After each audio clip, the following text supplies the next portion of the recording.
Hello, I am Malik Usman Ali. Today, students, we will discuss about the poem Mr. Beline, written by Philip Larkin. Philip Larkin जो हैं वो 20th century के poet हैं। 1922 उनकी date of birth है और उनकी death जो है 1985 है। और अब जो हम मिस्टर बलीने के बारे में डिस्कस करते हैं, the poem Mister Bleaney portrays an imaginary individual. ये जो नज़म है ये एक तख़यलाती शख्स के बारे में अक्कासी करती है, एक ऐसा शख्स जो सामने नहीं है, एक तख़यलाती शख्स जिसके बारे में को बताता है वो सामने हमारे मौजूद नहीं है, उसके बारे में बताती है। वो lives in a rented room, जो एक किराए के कमरे में रहता है, इनएडुकेटली फर्निश्ड, जो सही तरह से तैयार भी नहीं किया गया, फर्निश नहीं किया गया। In the poem some of Mister Bleaney's habits, Mister Bleaney की कुछ आदतें हैव बीन स्पेसिफाइड, मखसूस हैं जो नज़र आती हैं उसकी आते हैं।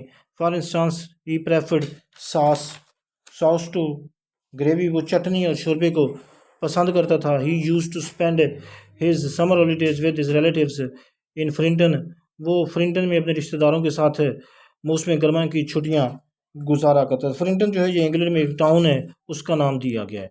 And that he used to spend his Christmas with his sister in Stoke, और वो स्टोक में अपनी बहन के साथ अपने क्रिसमस गुजारने जाया करता था। बट द स्पीकर जो है वो आमतौर पे बताया जाता है, ये जो उसके जिस रूम में वो रहता है उसकी जो मालकिन है, आमतौर पे स्पीकर उसे समझा गया कि वो बता रही है पोइट को कि मिस्टर बलीने के बारे में। But the speaker does not know, लेकिन मालकिन नहीं जानती whether Mister Bleaney was aware of the fact कि मिस्टर बलीने आया कि इस हकीकत से आगाह था that the nature of a man is judged by his habits and living, कि इंसान की फितरत जो है उसकी आदतों से और उसके रहने सहने से पता लग जाती है। इसके अलावा मिस्टर बलीने जो है is an eccentric kind of old man, ये एक जुनूनी किस्म का, ये एक अबनॉर्मल किस्म का, इरेगुलर किस्म का आदमी जो है ये पाया गया है, जिसके पास हु हैड नो मनी, जिसके पास कोई पैसा ना था, एंड नो लिटरेरी टेस्ट, उसके पास कोई अदबी टेस्ट नहीं था, and who had no ambition in his life, और उसकी ज़िंदगी में उसको कोई शौक़ नहीं था, कोई तमन्ना नहीं थी कि उसने कुछ करना है। The poem is monologue, poem जो है मोनोलॉग से मुराद होता है कि अपने आप से बातें करना, सोलिलोक्वी।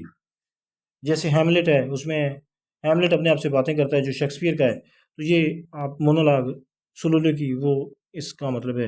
विच brings out the character of Mister Bleaney, जो मिस्टर बलीने का कैरेक्टर जो है सामने लाता है। The speakers own character is also revealed, speaker का अपना कैरेक्टर भी जाहिर हो जाता है थ्रू द डिस्क्रिप्शन, जब बयान करते हैं। The speaker skilful portrayal of Mister Bleaney is partially a self portrayal, जो मिस्टर बलीने का जो स्पीकर स्पीकर जिस तरह महराना तौर पर उसका जो पोल्ट्री है उसकी अक्कासी करता है, वो कदरे अपनी ही अक्कासी कर रहा है, अपने बारे में बता रहा है। Because of the implied comparison and contrast, क्योंकि इसमें मुआजना मानवी तौर पर कंपैरिजन और कंट्रास्ट इसकी वजह से होता है, स्पीकर की वजह से। The speaker seems to resemble Mister Bleaney in certain ways, बाज़ का जो स्पीकर है ऐसे लगता है जैसे मिस्टर बलीने से मुशाबत रखता है। Though there are also sharp difference between the two, अगर जो दोनों में एक वाज़ेह फ़र्क भी है। टू सम एक्सटेंट कदरे Larkin himself is identified with Mister Bleaney, बाज़ का तो ऐसा मालूम होता है कि लार्कन खुद ही मिस्टर बलीने है। Because once Larkin one actually stayed in a boarding house, क्योंकि एक दफ़ा लार्कन साहब जो है वो खुद ही एक बोर्डिंग हाउस में ठहरे थे। बोर्डिंग हाउस होता है प्राइवेट हाउस, किराए के घर में ठहरे थे। And he felt greatly अनोयड by the noise of the radio use in the neighbourhood, और वो बहुत ज़्यादा परेशान, उसने परेशानी महसूस की थी जब उसने पड़ोसी का जो रेडियो चलता था उसके शोर से। And in this poem Larkin has refer to the jabbering radio set, और इसमें लार्किन ने हवाला दिया है has refer to the jabbering radio set. Jabbering radio set हुई जो जिसकी आवाज़ ऊंची हुई हो, ये जैबरिंग रेडियो सेट जो है वहीं से लफ्ज़ लिया गया जो पोएम है उसमें से सीधा। ये सॉस का लफ्ज़, ग्रे का लफ्ज़, ग्रेव का लफ्ज़, प्रेफरेंस का लफ्ज़, जैबरिंग, ये सीधे सीधे पोएम में से आते हैं। ये आपको नज़र आ रहे होंगे, jabbering, preference, sauce to gravy. Besides Allahabad Larkin had once stayed in a room of a boarding house, एक दफ़ा लार्किन जो है किराए के घर जो है उसके कमरे में ठहरा था। प्राइवेट हाउस कह लें, गेस्ट हाउस कह लें, बोर्डिंग हाउस को। Which he found to be very shabby, जिसे उसने बड़ा पुअर कंडीशन में पाया था।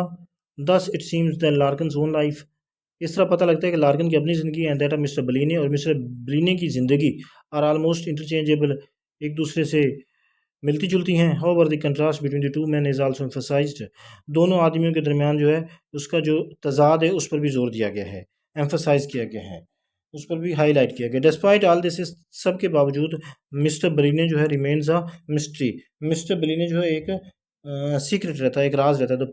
The poem has a strange lucid quality of mystery novel, ये जो नज़म है ये एक अजीब किस्म की और ब्राइट, लूसिड से मुराद क्वालिटी रखती है एक मिस्ट्री नावल की, जिसमें डिटेक्टिव जो है वो ट्राई करता है कि डेड या डिपार्टेड मैन्स की जो लाइफ है, जो डिसीज्ड मैन की ज़िंदगी है, उसको दोबारा रिकन्स्ट्रक्ट करने की कोशिश करता है। The development of the portrayal of mister Bellini in the poem is coherent and logical.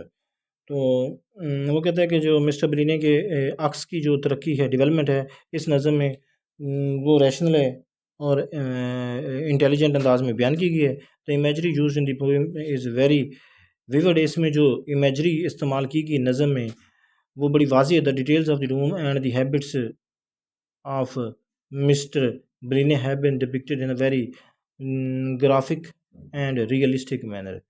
ये जो कमरे की तफसीलात और मिस्टर ब्रिने की जो आदतें हैं उनको बड़े ग्राफिक अंदाज में और बड़े हकीकी अंदाज में बयान किया गया है। That one can distinctly imagine it, कि इंसान जो है इन्हें तख़य्युल में ला सकता है।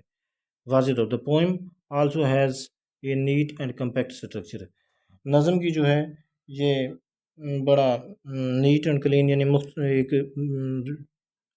स्मॉल स्ट्रक्चर में वेरी लिटिल स्पेस में इसको मुकम्मल किया गया। देयर आर नो डिग्रेशंस और सुपरफिशियल इन पोएम, नज़म के अंदर ना तो कोई डेविएशन है और ना ही कोई फालतू चीज़ शामिल की गई। The poem is written in colloquial style, नज़म जो है ये एक आमियाना स्टाइल, जो इनफॉर्मल या कैजुअल जिसे कहते हैं, गैर रस्मी या आमियाना स्टाइल में लिखी गई है। तो ये आज की जो मिस्टर बलीनी है ये इसका यानी क्रिटिकल एप्रिसिएशन थी। उम्मीद है आपको समझ आ गई होगी सारी पोइट्री की, सारी पोएम की। वीडियो को लाइक करें और चैनल को सब्सक्राइब करें। Thanks a lot.